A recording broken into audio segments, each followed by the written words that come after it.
Esse aqui atrás é o Renegade, um Jeep que vai ser fabricado no Brasil.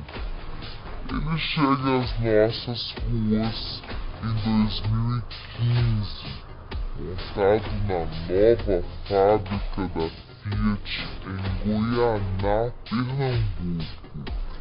Agora que a Fiat é dona do grupo Chrysler, o novo utilitário compacto da marca terá diversas características em comum com alguns modelos italianos.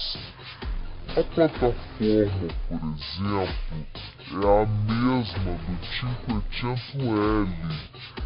Ao todo serão 16 combinações de conjuntos mecânicos, muitas delas disponíveis apenas no exterior.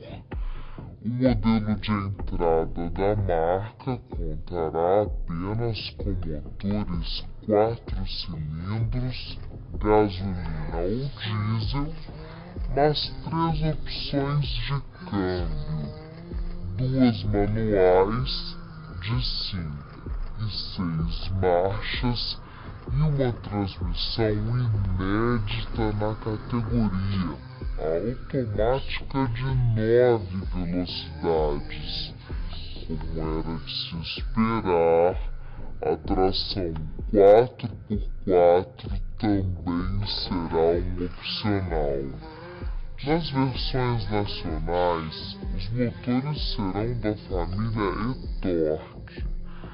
Além do Brasil, será fabricado ainda na Itália e China e será vendido em mais de 100 países. Esse aí promete, viu?